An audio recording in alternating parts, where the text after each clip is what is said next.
Today I'm going to talk about my needs from Fujifilm X-H2S as a filmmaker and a YouTuber. As many of you know, I'm more into videos than photos and I'm also a Fujifilm shooter. I bought Fujifilm XT4 back in 2020 instead of XT3. The reasons are quite obvious. One is IBIS, then it has larger battery, it has flip out screen, etc, etc. I'm not going into each and every differences between these two, XT4 and XT3. Now the X-H2S is coming and as per the rumor, it is a video centric camera. Having said that, XT4 is not a bad camera at all, but we are humans and our needs are endless. Even though Fuji claims the X-T4 has 5.5 stops of image stabilization, but it is not that good while shooting videos. And don't get me wrong, in photos it's really good, and if you put the camera in tripod mode, it so acts well. It starts creating problem when you start doing some pan or tilt movement to the camera. So I'm just holding the camera at tripod position and I'm trying to test the IBIS.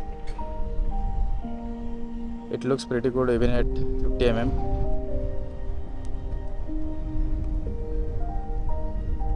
And I'm going to tilt and trying to do some pan movement with the camera.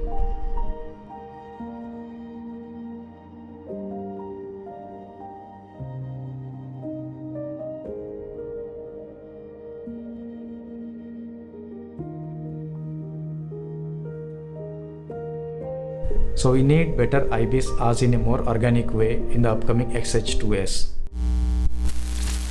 Let's talk about the 1080p resolution first. The X-T4 can shoot up to 120p and 240p at HD. But the question comes to usability. I think even at 120p, the sharpness of the footage is not that great. It is not, we cannot use it professionally. So we need more sharpness in the 120p and 240p in the upcoming X-H2S. In 4K 60p, it has already a small field of view than the full frame. So don't make it even more smaller in the upcoming X-H2S. And yes, we definitely need 120p in the 4K because the Panasonic GH6 already does that. So it's high time you also implement that too. Yeah, regarding the 6K and 8K, I still believe it's an overkill for my kind of work. Just like other camera manufacturers, for video shooters we need more custom buttons to change the resolution and frame rate. For example, if I'm shooting at 24p, I want to switch to the SNQ mode. I should be able to do it with using a single custom button.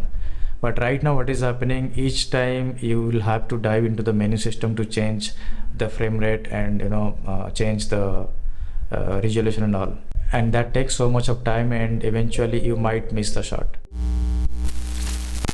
So now if you are following the 180-degree shutter rule, the shutter speed must be twice of the frame rate.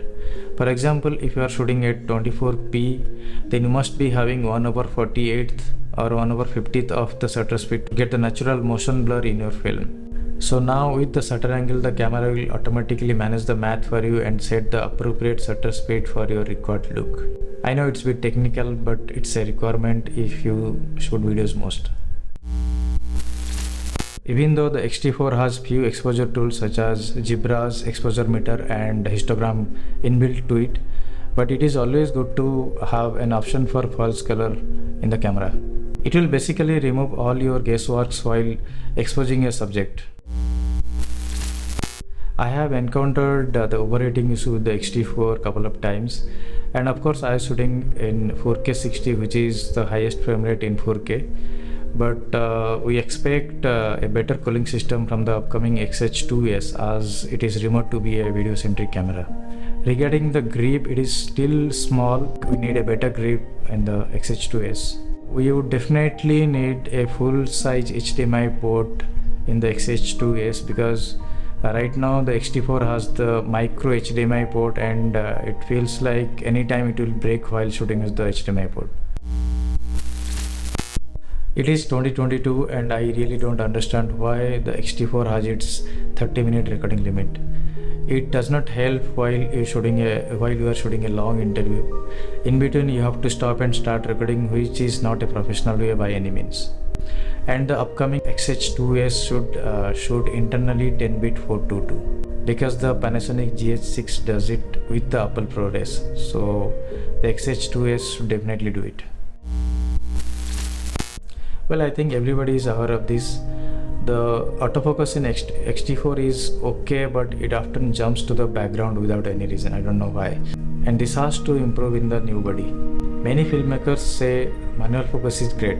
I agree with them, but I also think that autofocus has come a long way so that we can start relying on it. Especially, it is very useful for the solo filmmakers like me.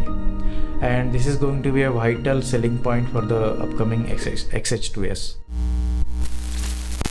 I think the X-H2S is meant for those who are already into this Fuji ecosystem and want an upgrade, or for those who really cannot afford a $4,000 full frame body.